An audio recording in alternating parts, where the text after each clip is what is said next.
Hey, I'm Jade, and today I'm going to do an OCD question and answers based on the questions I've received from you guys in comments on my earlier videos. So this is my roundup. There's quite a few questions on our OCD today, but also some around gaining clarity and feeling like it's real and checking compulsions. So a little bit for pretty much everybody. So the first question I'm going to answer today is for Nicole. And in a nutshell, she asked me, look, people say that in OCD, in their experience of OCD, they get these moments of clarity where they feel like, okay, I know it's not real. I feel like myself. I know it's OCD. And Nicole is not getting these moments of clarity. So naturally, she's thinking, oh, it's completely real. I'm going years with no relief. And so that's leading her to feel like it's real and it's not OCD. And this is super common. I'm not going to answer the direct question as to whether or not it's normal to experience this, because that's definitely going to be like a compulsive reassurance giving answer. What we're going to need to do here, Nicole, is make peace with the idea that even if it were to be true, even if there was absolutely no relief and no clarity, then it could still be okay. And so what you're looking for here is certainty that you definitely have OCD. And so anytime you're trying to chase this, you're going to get into a sticky situation, because actually wanting those moments of clarity means you're going to get them. You're going to be less likely to get them anyway, and your brain knows that you want this. A bit like the idea of don't think of a pink elephant and then you think of a pink elephant. The same with our intrusive thoughts. Please don't make me think of that thing, and then there you go, you think of it. The same with please let me have a moment of clarity. It's not going to give you that. And so yeah, I mean, I guess I went for a long time without any clarity, so I can definitely relate to what you're saying.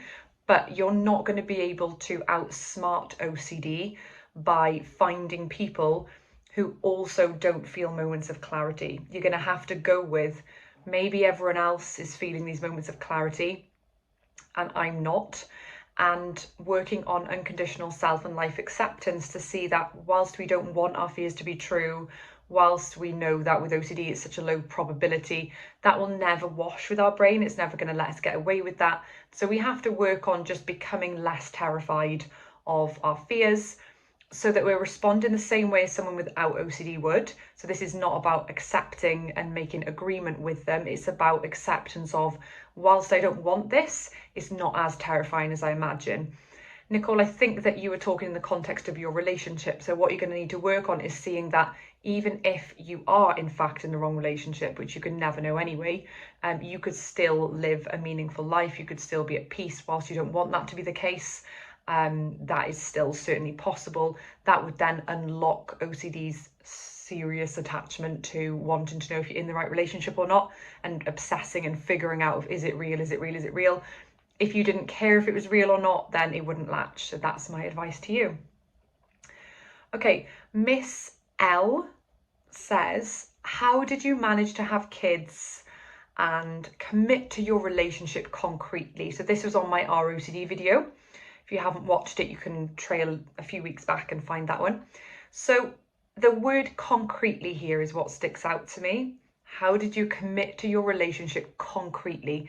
This isn't really a term that people without ROCD would use. They'd say like, oh, how did you know you wanted to marry this person or something? But like concretely tells me that you want to have absolute certainty. You want to know that you're definitely not making a mistake before you move to the next stage. And OCD loves this. OCD likes to bolt you down and block you in. Now, as I moved through the stages of my relationship, I was terrified at each stage. I'm not anymore. Nothing in my relationship scares me anymore, because I can see that is only like about 20% of my happiness in life. There's loads of other areas of life that contribute to my happiness. And even if I was in the wrong relationship, it wouldn't be the worst thing in the world. That's like a genuine belief I now have in my brain. So even as I say that, I'm not working out if I'm in the right relationship or if I'm in the wrong relationship, because I'm just at peace that even if I was, it wouldn't matter. Hence, my brain doesn't obsess about it, which has actually opened up a really happier, healthier relationship anyway, because I'm not spending all my time obsessing about it. So that's where I say that the key to our OCD recovery is no longer minding as much. But how did I manage to have kids? So I spent a few years saying like, no, I don't want to have kids, I'm not ready. That was also down to my other fears as well. So it was a really big one for me to have children, and it took more for me to overcome like POCD elements as well. But in terms of my ROCD, it did definitely feel like a life sentence committing to having children with somebody, because people often say, oh, it's more of a commitment to have a child with someone than it is to marry them, because obviously you can divorce them. But again, this comes down to society's irrational beliefs that once you're with someone and you've had kids, that's it, you can't get out. And usually it's our fear of being trapped. Whereas like I don't see any aspect of life as irreversible or concrete. And so this flexibility of views, like I would be not happy to have a divorce, but I wouldn't feel shame about that if it was the right choice for me and my husband. Like there'd be no societal shame attached to it. It would just be like, that's the right thing for us to do, so we're going to do it. And I think a lot of the time it boils down to a fear of being judged by society. Say you commit to having children with someone, then it doesn't work out and you split up, and then their family thinks bad of you, your family thinks bad of you. So a lot of the time working on unconditional self-acceptance that feels like roughly the right decision to have a kid with this person, maybe it's not the right decision and I can be at peace with that, I'm not going to obsess over it anymore. That's kind of where I was at. And actually by working on the root of ROCD, you find that those decisions are more automatic. It's not like a rational, sat down, like pragmatic thinking process. It just feels about right. You go for it and you're at peace with whether or not it was the right thing to do. So I think, Miss Al, loosening your grip on this idea of concreteness and absolutely knowing and stuff like that will really help you. And then I've got a question here from Paul, who was asking me about advice for checking compulsions, and I just asked like what type of checking compulsions, and he said that like things like he feels really insecure when he gets off a train and like needs to make sure and double check pockets and that he has his backpack, and if he doesn't check a couple of times he's feeling really like out of sorts and uncomfortable, like he's going to have forgotten something. Well, this is, I would say here, like, why is it so bad if you have left something? And going with that risk and uncertainty. So maybe challenge yourself to do some exposures here, like I'm not checking. Like obviously beyond the normal, like you're just about to stand up and you look at the seat next to you. If it's going beyond that, like that's probably compulsive. So just challenging yourself to stop doing it and disputing within yourself and asking yourself, why would it be so bad if I did actually leave something? And I will tell you actually a true funny story about this. I was about 10 years ago, I was getting a train with my boss at the time, and he went, oh, that's funny, and pointed out the window as the train was departing Cardiff for London. And we looked out, and he'd left both his personal phone and his work phone on the bench we'd been sitting on. And he's like, look at that. He found it funny because it was so typical of him. He was always leaving things. And so obviously we made the necessary steps. We contacted the station, say, could you chuck them in lost property? We'll get them on the way back. But it just shows that someone without OCD, that to him was a funny situation. Admittedly, that wouldn't be funny to most people, but it just in the moment it was. And I thought I would share that with you, Paul, because it shows that it's our perspective on situations, not reality, that makes them seem really scary. And again, in any form of checking compulsion, I think it's one of those ones that, different to automatic rumination, we can really be honest with ourselves about, like, I am doing this, I am checking. So a lot of people will check visuals around them if there's things that trigger them, and they'll look around and see if there's anything there to trigger them. I always found that difficult because it's like, is not looking avoidance? But if I do look, I'm checking. And you kind of, what you're aiming for is to act like someone without OCD would act. You're not avoiding looking at anything, but you're not re-looking at something over and over to check if it's still there, if it's still bothering you, and that sort of thing. Okay. The name of the next person is, their username on YouTube is J Mulhood. And their situation is that they're suffering with ROCD and they broke up with a partner and they're now with a new partner, and it's latched back to the original partner, of missing them, of thinking they made a mistake, and it's doing all this different stuff. It's jumping around. It's like, do I love this person? Am I better with that person? They've never had a honeymoon period with this person. They have felt glimpses of love, they're saying, and the stomach churns at the idea of attraction to anyone else. So the obsession here is about feeling something for the person you're with, and believing that I need to feel something for the person I'm with. It's got to feel strong, and I must never feel anything for anyone else. And so what your OCD is doing to you is giving you feelings for all these other people and taking away your feelings from the person you want to have the feelings from. I could say that to you on repeat for 10 years, 20 years. You could go on forums and get every reassurance you like in the world. I'm not even going to say sorry for the fact that that sentence may have been reassurance, because there will come a point where you'll have to make peace with yourself that when you're going down that route of wanting reassurance, it's a conscious decision, and you need to get to a place where you go, I don't want that reassurance because it's not helping me. And I actually need to make peace with the fact that I may have made the wrong decision. I may be with the wrong person.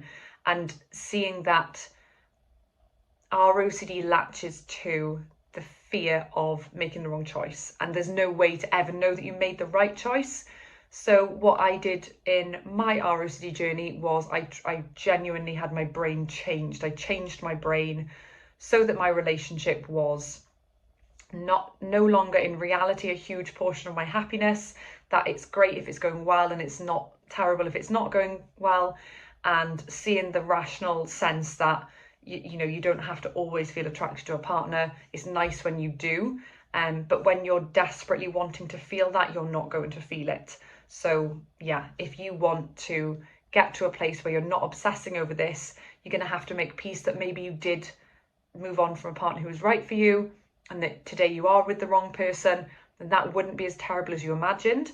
And from my experience, when you truly get to that place, you actually do have clarity, because you see things more clearly because the OCD fog's gone.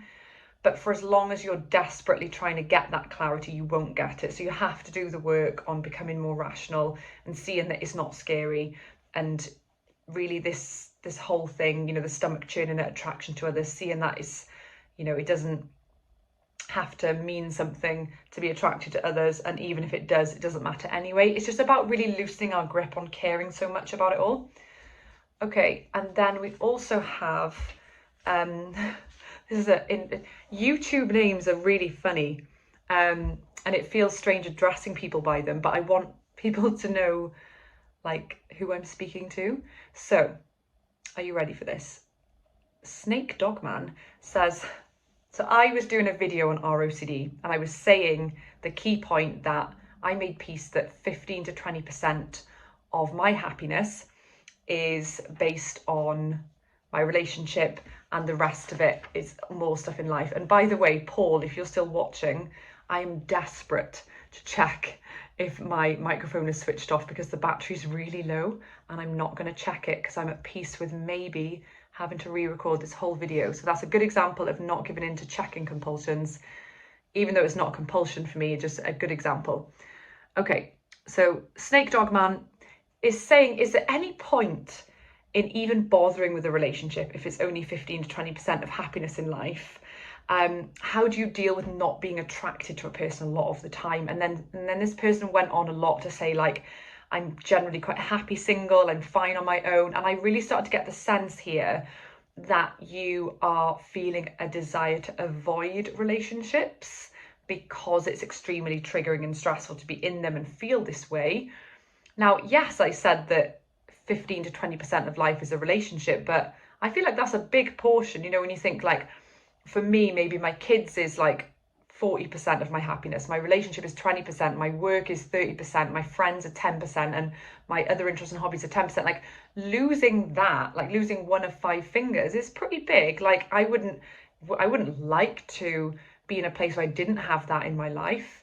So I would urge you to really reconsider this idea of just like signing out from relationships, because it's nice to, we're people who like to be around people. And I'm not saying it's bad to be single if you've never met somebody that you want to be with, but I think that could be avoidance, I don't know. And then you're asking, how do I deal with not being attractive all of the time? Attractive, also that. How do I deal not being attracted to this person all the time? Well, that will come down to your irrational beliefs. You have a belief that you must be attracted to this person all the time. Why is that? Is that like because like it's awful and terrible if you're not? Plenty of people are in relationships with people they quite literally are not attracted to, and will say, look, I'm not really attracted to them anymore. We've been together 30 years, we've had some children, they've grown up, we've got lovely companionship. Yeah, I'm not attracted to them, but overall I'd never leave them. I love them so much. I love the person. Whatever it is, you don't have to be attracted to be with someone. At the same time, making peace with the fact that there could be a person that you could be with who you are exceptionally, extremely attracted to, who's like your perfect genetic match, and you're giving that up to be with this person who's subpar to them and they're not a match for you. This has been the trick for me. It's like making peace with those scenarios, and then you get this clarity, but only after truly making that work in that shift. So I hope that was useful. If you have questions for my next Q&A video, I won't leave it as long this time. Just please comment below. You can ask me anything about OCD, any theme. There are some that I haven't got much experience with, like sensory motor and religious OCD, things like that. I might say, oh look, let me like encourage you to speak to Nick or someone like that. But any question you have, please ask me, and I will cover it on my next Q&A. Please like the video, please subscribe to the channel, and just love to hear from you. Have a great day. Bye.